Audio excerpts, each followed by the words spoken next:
संतों के आगे लगा रहता है परमहंस, है ना। तो जैसे हंस पानी को और दूध को अलग अलग कर देता है, उसी तरह से जो सद्गुरु महाराज हमारे आत्मा और परमात्मा का जो हमें ज्ञान कराते हैं, तो उनको परमहंस कहते हैं। क्या कहते हैं? आत्मा और परमात्मा, और वो अलग अलग नहीं है ना। जो आत्मा है तो ही परमात्मा है ना। जैसे बिजली का करंट है तो कूलर में अलग होता है, हीटर में अलग होता है ना, लेकिन है एक ही। मतलब यंत्र तो अलग अलग है, लेकिन जो है वो एक ही है, तत्व एक ही है, करंट एक ही है, वो अलग अलग नहीं है। तो इसलिए भगवान, गुरु भगवान जब हमें आत्मा और परमात्मा का ज्ञान करा देते हैं, तो वो किस श्रेणी में आ जाता है? परमहंस कहलाते हैं। तो परमहंस वही है जो आत्मा को अलग करके जान ले, है ना, आत्मा को जान ले और परमात्मा को जान ले, लेकिन है दोनों एक ही। जैसे दूध में पानी मिला होता है, नीर और क्षीर, है ना, तो वो हंस कहलाता है, क्योंकि हंस जो है पानी और दूध को अलग अलग कर देता है। इसी तरह से जो परमहंस हमारे स्वामी हैं, गुरु सद्गुरु महाराज हैं, वो हमें आत्मा और परमात्मा का ज्ञान हमें अलग अलग करके बताते हैं, और है एक ही। दोनों क्या है? एक ही, मिले जुले हैं, उसमें कोई भी अलग एक दूसरे से अलग नहीं है। तो हम जाने शुद्ध बुद्ध आत्मा है, और ये शरीर तो हमें छोड़कर जाना है। देखो किसी के भी साथ कुछ भी साथ नहीं जाएगा, क्या जाता है? साथ जाएंगे तेरे किए जो कर्म।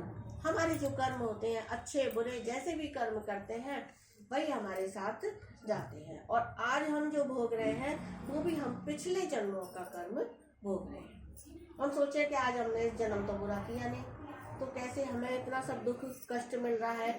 तो भैया पिछले जन्म करेगा सो भरेगा, है ना। जो करके आए हैं वो तो हमें भोगने पड़ेंगे हर हाल में। बिन भोगे छूटा नहीं कर्म गति बल।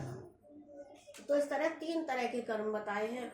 एक तो संचित कर्म, जितने जितने हमने जन्म लिए और उस जन्म में जो जो हमने कर्म किए वो सब भोगने पड़ते हैं, तो वो संचित कर्म कहलाते हैं। और एक कर्म वो होते हैं जो प्रारब्ध कर्म होते हैं, जो पिछले जन्म हमने किए होते हैं, उससे हमारा कहते हैं ना, पहले बनी प्रारब्ध बाद में बना शरीर, है ना। बाद में शरीर मिलता है, पहले हमारी प्रारब्ध बन जाती है। तो प्रारब्ध के जो कर्म होते हैं वो हमारे इस जन्म हमको वो तो पूरे के पूरे भोगने ही पड़ते हैं, और प्लस जो संचित कर्म है हमारे वो भोगने पड़ते हैं, है ना। और इस जन्म के कर्मों को कहते हैं क्रियमाण कर्म, है ना। यानी कि आप किसी से अगर अच्छा व्यवहार करोगे तो वो अच्छा करेगा, गलत करोगे तो गलत करेगा। और कभी कभी ऐसा भी होता है, चाहे आप किसी के लिए कितना भी अच्छा कर लो, है ना, कितना भी अच्छा कर लो, कितनी भी भलाई कर लो, लेकिन वो आपसे टेढ़ा ही चलेगा। तो क्यों चलेगा? ये उसका दोष नहीं है, ये हमारा ही दोष है ना। तो वो हमारा ही दोष है, क्योंकि हम उसके साथ पिछले जन्मों में, कोई कहता है पति ऐसा मिला, पत्नी ऐसी मिली, तो किस कारण से? हमारे अपने ही कर्मों के हिसाब से। एक नौकर था, अब वो नौकर को सेठानी जो है वो काम में लगाया किसी ना किसी काम में, है क्या, आपके ये कर दो, जरा सा बेचारा बैठता नहीं कि फिर ये कर दो, क्या वो कर दो, और डांट डपट अलग करती, उसके कामों में कमियां निकालती। तो उसने सोचा कि ये मेरी जगह पे होती तब इन्हें पता चलता। अब भैया अगले जन्म में क्या है, वो पति बनकर आ गया, वो उसकी पत्नी बनकर आ गई, है ना। तो क्या हुआ? फिर वो उसी तरह से। तो आज जो हमको मिले हुए हैं वो हमारे ही कर्मों का फल है। जैसे उस नौकर को वो मालकिन थी उसकी, तो मालकिन उसकी पत्नी बनकर आई, है ना, वो मालिक बनकर आया। तो कर्मों के हिसाब से हमारा ये सब चलता रहता है। इस तरह से 3 प्रकार के ये कर्म बताए। कौन से बताए? एक तो संचित कर्म, एक दूसरे प्रारब्ध कर्म पिछले जन्म के, और तीसरे क्रियमाण कर्म, है ना। इस तरह से ये हमारे तीनों कर्म जो है हमारे जीवन के साथ साथ चलते हैं। और भैया ये ना सोचे कि हम इतनी पूजा पाठ करते हैं तो भी हमारे साथ ऐसा, और ये जीवन संघर्ष का नाम ही जीवन है। पूरे जीवन सुख दुख तो आने और जाने वाले हैं, लेकिन जब आप पूरे मन से भगवान की भक्ति करोगे, है ना, पूरे मन से भगवान की सतगुरु महाराज के सानिध्य में बैठ के इस सत्संग सुनोगे, ज्ञान सुनोगे, तो इससे हमारे क्या होते हैं, जन्म जन्म के पाप नष्ट हो जाते हैं। जैसे गुफा वहाँ में एक तिल्ली लगा दो तो सारा जो कूड़ा कचरा होता है सब भस्म हो जाता है। इसी तरह से सत्संग रूपी त्रिवेणी में स्नान करने से है ना हमारे जन्म जन्म के पाप नष्ट हो जाते हैं। इसलिए गुरु महाराज कहते हैं कि तन से सेवा करते रहो और मन से भगवान का भजन करते रहो। इससे तुम्हें कोई रोकने वाला नहीं है। कोई रोकेगा इसमें? कोई भी रोकने वाला नहीं है। मन से कौन रोक लेगा? आने जाने में भी भगवान से प्रार्थना करो कि हमें, क्योंकि बिन सत्संग विवेक ना हुई। जब तक सत्संग से नहीं जोड़ेंगे तब तक हमारा कल्याण नहीं होगा। इसलिए सत्संग से यानी गुरु के सानिध्य में है ना सत्य का साथ करने से ही हमको ये ज्ञान प्राप्त होगा।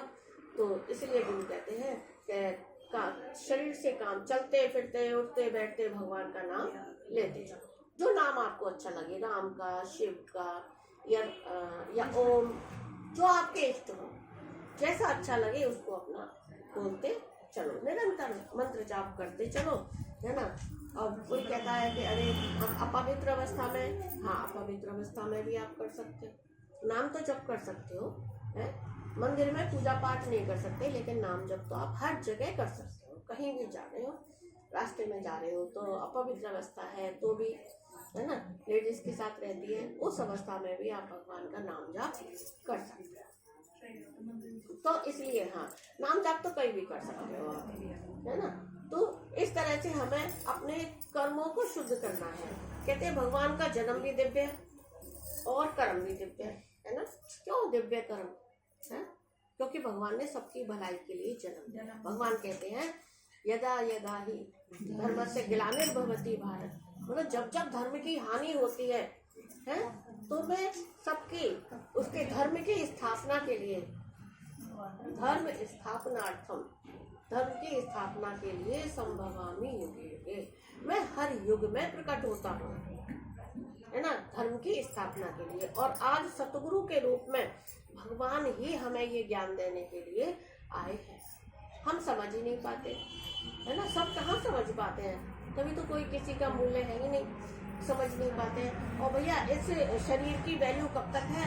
जब तक हम भगवान के चरणों में हैं, गुरु के चरणों में बैठे हैं, तब तक इसकी वैल्यू है। भगवान का नाम ले रहे हैं तब तक इसकी वैल्यू है, नहीं तो इसकी वैल्यू कुछ भी नहीं। इसलिए कहते हैं शीश दो और ईश लो। जब तक हम हमें अहंकार को नहीं गलाएंगे अपने को, है, बहुतों को होता है रुपए का, पैसे का, धन का, दौलत का, है ना, पद का अहंकार, और कितने कितने तरह का, 100 तरह का अहंकार होता है ना। लेकिन जब तक हम भगवान के शरण नहीं होते, गुरु के शरण नहीं होते, तब तक हमारा अहंकार ये गलता नहीं। तो धीरे धीरे तुम कुछ भी करने वाले नहीं, अपने को समझे हम कुछ करने वाले नहीं हैं। अब ये शरीर से श्वास निकल जाए तो क्या कर पाएंगे? तो एक दिन हमारे गुरु महाराज बता रहे थे कि कह रहा कि मैं क्या करूं, ये मन मेरा बड़ा चंचल है, भागता रहता है, कभी कहीं, ये बड़ा ऐसा भूत है ना। तो उन्होंने, संत जी ने बुलाया और उससे कहा कि देखो ऐसा करो, ये तुम्हारे पास जो भूत है ना, वो तुम्हारा सारा काम करेगा लेकिन खाली नहीं बैठेगा। अगर खाली बैठेगा तो ये तुम्हें खा जाएगा, है ना। तो उन्होंने कहा ठीक है। उन्होंने कहा चलो काम तो करेगा ही। ले आए उस भूत को बक्से में बंद करके, हम निकाला उसमें से। तो उन्होंने कहा मुझे काम बताओ। अब वो तो भैया सारा काम करके, है ना, और फिर वही उसी में कि मैं तो अब तुम्हें खाऊंगा, काम बताओ नहीं तो। अब परेशान हो गया बेचारा, है ना, सारा तो काम करा लिया, फिर भी परेशान हो गया कि आप क्या काम बताओ, है ना। तो मैं अपने संत जी की कुटिया में गया भागा भागा कि संत जी मैं क्या करूं, ये तो फिर मुझे खाने के लिए बोल रहा है। उन्होंने कहा ऐसा करो, एक डंडा लो, लंबा सा डंडा मंगाओ, है ना, और उस डंडे पे, अब इसका यही काम है कि तुम्हारी ये क्या कहते हैं, उसके ऊपर चढ़ो और उतरो, है ना। तो उस पे चढ़े उतरे, मतलब इसकी यही ड्यूटी लगा दो। तो उसको सेवा में लगा दिया। तो वो डंडा कौन है? श्वास रूपी, है ना, कि श्वास ऊपर गई और नीचे आई, तो राम नाम का, है ना, उस पर चढ़ा दो और भैया ऊपर श्वास ले, इस मन को, है ना, कहते हैं ना, मन को किस में लगा दो? राम नाम, है ना, रूपी ये भूत है, तो इसको ऊपर लगा दो श्वास पे और नीचे, श्वास ऊपर जाएगी नीचे आएगी, है ना। जब थक हार के फिर अपने आप पस्त हो जाएगा। तो इस तरह से उसको उन्होंने उस डंडे पे चढ़ा दिया, डंडे पे चढ़ा दिया, ऊपर चढ़े नीचे उतरा, ऊपर चढ़े नीचे उतरा। तेरी ये ड्यूटी है, क्या और काम बता दो? नहीं, तेरी यही ड्यूटी है क्या ऊपर चढ़ और नीचे उतर। वो ये चढ़ के अपना वो इतना पस्त हो गया कि चारों खाने चित्त हो गए। तो यही गुरु हमें समझाने की कोशिश करते हैं, समझाते हैं कि अपने इसको मन को जो है राम नाम में लगा दो। श्वास ऊपर गई और नीचे, तो देखने वाले बन जाओ, दृष्टा बन जाओ। गुरु हमें दृष्टा बना देते हैं, इसी को दृष्टा बोलते हैं। कि हम पहले जानते ही नहीं थे मन कहाँ जा रहा है कहाँ नहीं जा रहा है, तो मन को देखने वाला बना देते हैं गुरु हमें। अपने श्वास को देखो, ऊपर जा रही है कि नीचे आ रही है ना, और इसमें इसको लगा दो। और फिर भैया काम करते करते, शारीरिक काम करते करते और मानसिक अपना भगवान का नाम जप करते करते ये चारों खाने चित्त हो जाएगा। फिर तुम्हें कुछ भी ये परेशान नहीं करेगा। तो इस तरह से कहा कि मन को तुम परमात्मा के नाम में लगा दो, है ना। क्योंकि भगवान अर्जुन भी कह रहा है, हे भगवान क्या करूं, मन बड़ा चंचल है ना। तो अभ्यास और वैराग से हमारा मन वश में होता है। किससे मन वश में होता है? अभ्यास। ये नाम जप का अभ्यास करते रहो, गुरु के वचनों का पालन करते रहो कि आज क्या बताया, है ना। एक एक दिन की एक एक वाणी भी अगर मन में उतारोगे, 9 प्रकार की भक्ति है ना, 9 में से अगर एक भी उतार ली तो भी हमारा जीवन सफल हो जाता है ना।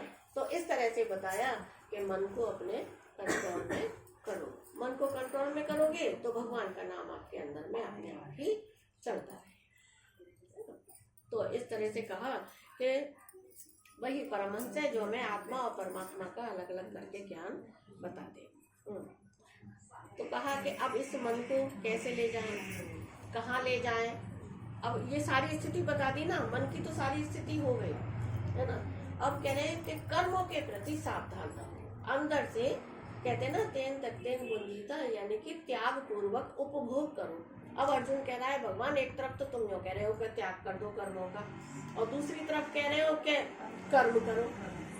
तो भगवान क्या युक्ति बता रहे हैं? गुरु महाराज ये युक्ति बता रहे हैं कि त्याग पूर्वक, कि भगवान सब कुछ तेरा है, मेरा कुछ भी नहीं है। तो हो गया त्याग, है ना। तो त्याग हो गया ना कि भगवान सब कुछ तेरा है, मेरा कुछ भी नहीं है, और तुम ही करने वाले और तुम ही कराने वाले।